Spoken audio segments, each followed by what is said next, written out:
जय श्री गणेश। सुखीपुर गांव में मोहन नाम का एक अंधा अनाथ लड़का रहता था। वह मंदिर के बाहर बैठकर भीख मांगकर गुजर बसर करता था। गांव में शंकर चाचा थे जो बचपन से ही मोहन की देखभाल करते थे। मोहन उन्हीं के साथ रहता था और वे उसे सुबह मंदिर के बाहर छोड़ जाते थे।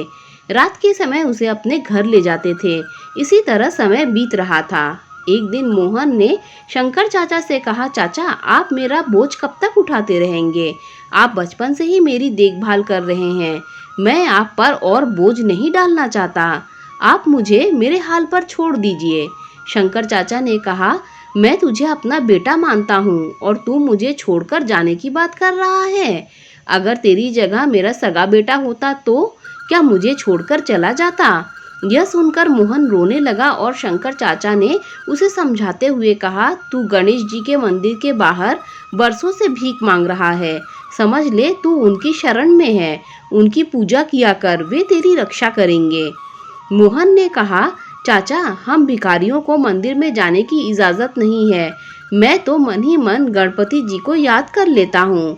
तब शंकर चाचा ने कहा, बेटा तू चिंता मत कर, एक दिन सब ठीक हो जाएगा। चल अब सो जा, काफी रात हो गई है। अगले दिन शंकर चाचा मोहन को लेकर गणेश जी के मंदिर पहुंचे। तभी मंदिर के पुजारी ने उन्हें रोका और कहा, अरे इस भिखारी को कहाँ मंदिर के अंदर ले जा रहे हो? ये तो हर दिन मंदिर के बाहर बैठता है, इसे मंदिर के बाहर ले जाओ। शंकर चाचा ने कहा, क्या भिखारी इंसान नहीं होते? उन्हें पूजा पाठ करने का हक नहीं होता? तुम कौन होते हो इसे पूजा करने से रोकने वाले? इस पर पुजारी बिगड़ गया और उन्हें मंदिर से बाहर निकाल दिया। तब मोहन ने कहा, चाचा रहने दो, मैं यहीं से भगवान की पूजा कर लूंगा। आप मुझ अंधे के लिए झगड़ा मत करो। कहीं पुजारी को गुस्सा आ गया तो यह मुझे मंदिर के बाहर भी नहीं बैठने देगा। यह कहकर मोहन अपनी पुरानी जगह पर जाकर बैठ गया। शंकर चाचा वापस अपने घर चले गए। मोहन बैठकर भीख मांग रहा था, तभी उसे किसी के रोने की आवाज़ सुनाई दी। उसे लगा कोई बच्चा रो रहा है। उसने टटोलते हुए पूछा, तुम कौन हो और क्यों रो रहे हो? तब उस बच्चे ने कहा, मुझे भूख लगी है और मंदिर के पास की दुकान में बहुत अच्छे लड्डू रखे हैं, लेकिन मेरे पास पैसे नहीं हैं। मोहन ने कहा, कोई बात नहीं, तुम मेरे पैसे लेकर लड्डू खरीद कर खा लो। यह कहकर मोहन ने उसे अपने पैसों में से 5 रुपए दे दिए।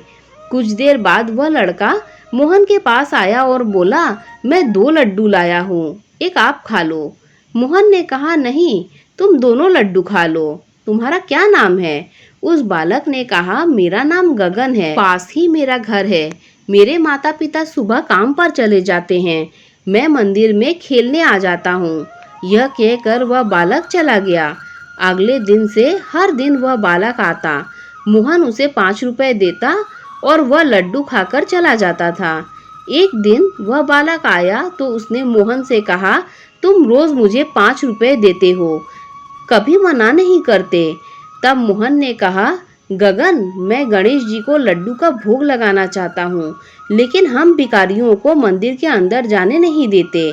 जब तुम लड्डू खाते हो तो मुझे लगता है जैसे गणेश जी खुद भोग लेने मेरे पास आए हैं। तुम रोज आया करो, मैं तुम्हारा इंतजार करूंगा। इसी तरह समय बीतता रहा। एक दिन गगन ने मोहन से कहा, मैं अब तुमसे मिलने लड्डू खाने नहीं आ सकूंगा, मेरे माता पिता दूसरे गांव जा रहे हैं। यह सुनकर मोहन रोने लगा और उससे कहने लगा, मैं तुम्हारे बगैर नहीं रह सकता। मैं देख तो नहीं सकता, लेकिन जब मैं तुम्हें 5 रुपए देता हूँ तो मुझे बालक रूपी गणेश जी लड्डू खाते दिखाई देते हैं। तुम मुझे छोड़कर मत जाना, नहीं तो मैं जिंदा नहीं रहूँगा। तब गगन ने कहा, अच्छा ठीक है, तुम मेरे साथ मेरे घर चलो, मेरे माता पिता से बात कर लेना। अगर वे मान गए तो मैं रोज तुम्हारे लड्डू खाने आता रहूँगा। मोहन गगन के साथ चल दिया। काफी दूर चलने के बाद उसने पूछा, गगन लगता है हम बहुत दूर आ गए हैं, तुम्हारा घर कहाँ है? गगन ने कहा, बस पहुँचने ही वाले हैं। कुछ दूर चलने के बाद मोहन ने फिर पूछा, लेकिन कोई उत्तर नहीं मिला। मोहन ने पुकारा, गगन गगन तुम कहाँ हो? लेकिन कोई जवाब नहीं मिला। मोहन घबरा गया। तभी उसका पैर किसी पत्थर से टकराया और वह गिर पड़ा। उसके सिर में तेज दर्द हो रहा था। वह उठा और उसने आंख खोलकर देखा तो सामने गणपति जी खड़े थे। मोहन उनके पैरों में गिर गया। गणेश जी ने उनसे कहा, मोहन, तुम्हें मंदिर नहीं जाने दिया जाता, इसीलिए मैं अपना भोग लेने हर दिन तुम्हारे पास आता था। इतने गरीब होते हुए भी तुमने मुझे हर दिन लड्डू का भोग लगाया। आज से तुम गरीब नहीं रहोगे, तुम्हारा घर धन धान्य से भरा रहेगा और कोई तुम्हें मेरे दर्शन करने से नहीं रोक सकेगा। यह कहकर भगवान अंतर ध्यान हो गए। मोहन की आंखों की रोशनी वापस आ गई थी।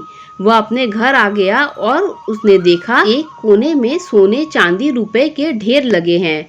अगले दिन से मोहन नए कपड़े पहनकर शंकर चाचा के साथ लेकर गणेश जी के मंदिर जाने लगा। अब उसे किसी ने नहीं रोका भगवान की पूजा करने से। हे विघ्नहर्ता, अपने भक्तों पर सदा कृपा बनाए रखना। दोस्तों, कहानी अच्छी लगी हो तो लाइक शेयर सब्सक्राइब कीजिए। Thank you.